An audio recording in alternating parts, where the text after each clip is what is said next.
So, you want to daily drive a full-size pickup truck. I'm going to tell you guys a couple things I wish I knew before I purchased this truck. Now, the truck that I chose is a 1794 Toyota Tundra with a 5.7 liter V8. It is a 4x4 and it is a Crew Max. The reason I point this out is because it is the most common configuration amongst all full-size pickup trucks, just so you know that we're comparing apples to apples. Everyone's situation is different. You may be coming from a bigger truck and you are downsizing to a smaller full-size pickup truck, which sounds crazy, or you may be coming from a Corolla and you're upsizing to a full-size pickup truck. So with that being said, the first thing that you realize is the space.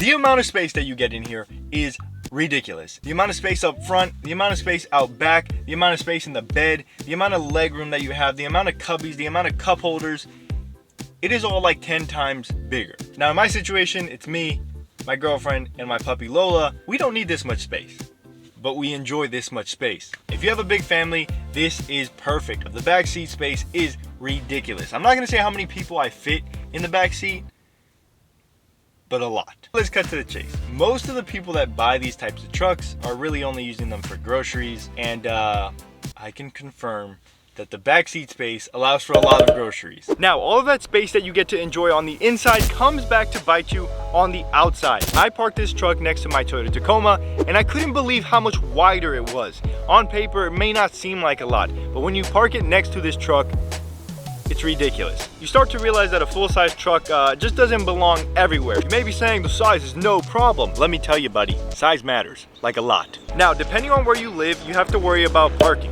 And depending on your morning routine, you have to worry if you fit through the Starbucks drive-thru. And then when you get to work, you need to make sure there's an ample room of space for your truck. So although the size on the inside is an absolute plus, I gotta admit the size on the outside is a really big downside. With that being said, depending on what kind of vehicle you drove before this, the size is going to shock you.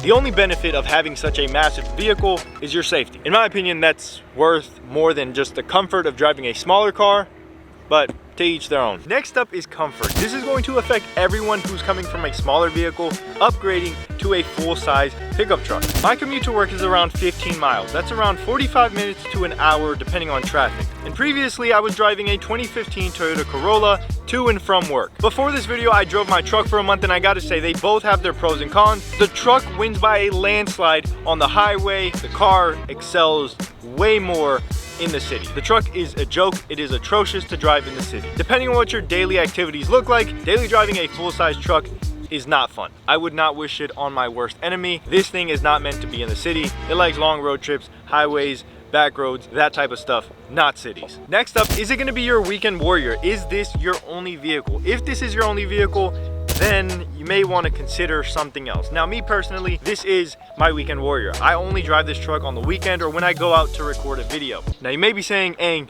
get to the point.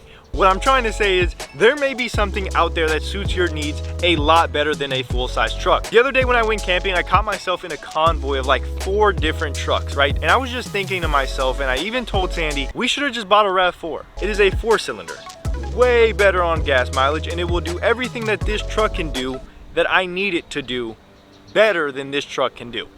Yeah, but to be fair, that only matters if you're trying to be financially literate. If you don't care about your money, just buy a full-size truck and call it a day. I go camping, I go to the beach, I off-road, I do a lot of crazy things, and I've never once needed a pickup truck. Never once. But on the other hand, if it is your weekend warrior and you like to camp with a trailer, and you like to pool things like boats, 4-wheelers, other things like that, then yes, a full-size truck would definitely be a better fit. A RAV4 would not do that very happily. Next up, we got the miles per gallon. I think this is a bit comical, but to be fair, I knew that I was gonna waste more money in gas. I didn't know how much more. After daily driving a 2015 Toyota Corolla for a full month, okay, going to work, getting out of work, going to get dinner, going to do this, going to do that, $100. $100 is all I spent in a 2015 Toyota Corolla. If you're on the market to buy a new truck, you may want to click off of the video. If you drive the truck relatively close to the amount that I drive it, again 15 miles to and from work, and you just leave it there, you're gonna be looking at around $100 a week. First week was around 180. Okay, let me tell you, the next 3 weeks we did not go out. Why? Because no, this thing swallows gas unbelievably. You may be saying, well, I'm gonna get the EcoBoost. Hey buddy, listen, work with a guy who has an EcoBoost, same mileage, if not worse, when he's, you know, being dumb. When you get to that stoplight, you want to have a little bit of fun.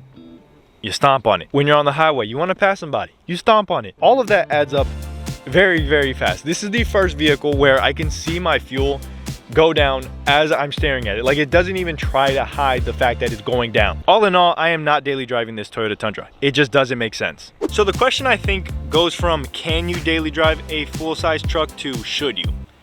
Should I be spending $400 plus on gasoline? Probably not. Can I? Yes. Will I? No.